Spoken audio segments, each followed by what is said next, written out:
And you could never, and I've always said it, you could never have had true peace in the Middle East if Iran was allowed to go, even beyond the nuclear.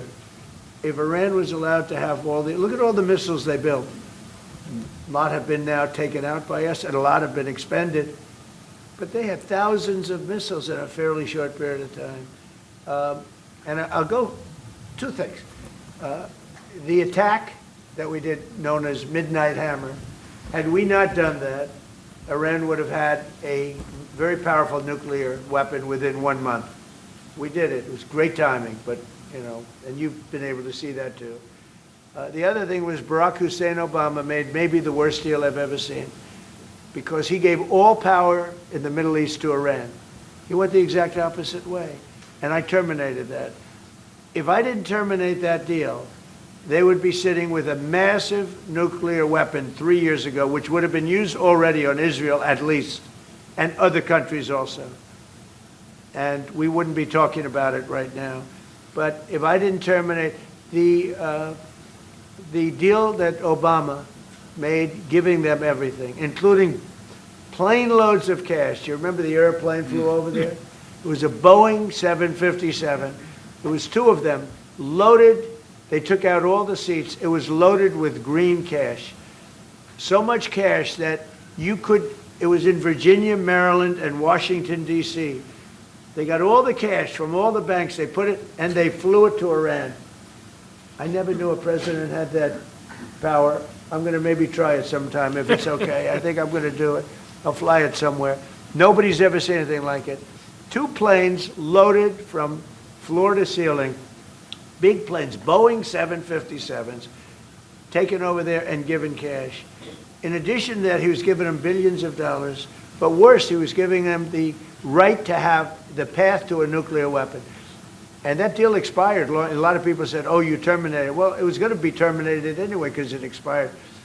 It gave them the right to have top-of-the-line nuclear weapon. If they had, because they're crazy, just like the people on my right during the State of the Union. I looked at them, I said, you're crazy? These people are crazy. And if they had a nuclear weapon, they would have used it. All right, how about 1 or 2 more? Mr. President. Go ahead, please. You just heard that the president is thinking about punishing Spain. What are your thoughts spontaneously on this, and what can you do to, Well, the answer on that is quite simple. We are trying to convince Spain to catch up with the 3% or 3.5%, which we agreed on in NATO. And as the president said, it's correct. Spain is the only one who is not willing to accept that. And we are trying to convince them that this is a part of our common security, that we all have to comply with these numbers. And this is 3.5 for military and another 1.5 for our military infrastructure. So Spain has to comply with that.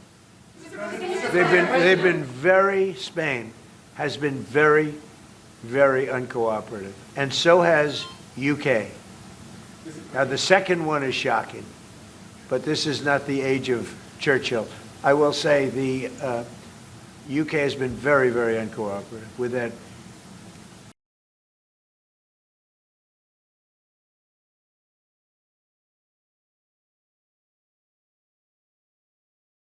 People claiming the island that never even saw the island before.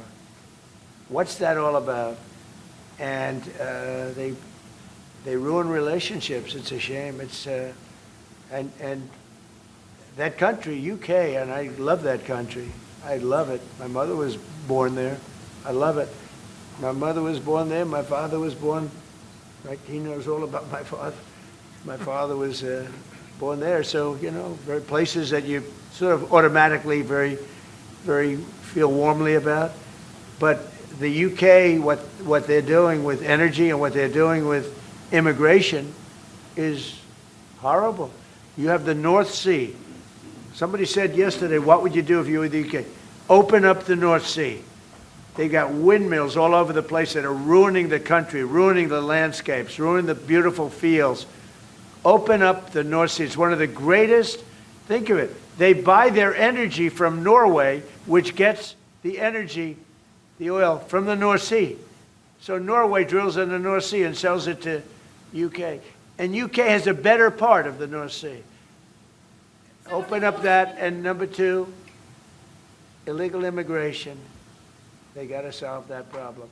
And I must say, that's not only UK, that's other parts of the European Union that have the same problem. Immigration and energy. The energy is through the roof, the highest in the world. And the immigration was, I mean, you know, look, you have places where in the UK, you have a terrible mayor of London, terrible, he's an incompetent guy. But you have Sharia courts. You don't have Sharia courts. You don't want Sharia courts. You have Sharia courts adjudicating law. So it's very simple. Immigration, very importantly, immigration and energy. And you bring it back. Otherwise, you're not going to bring it back. Okay.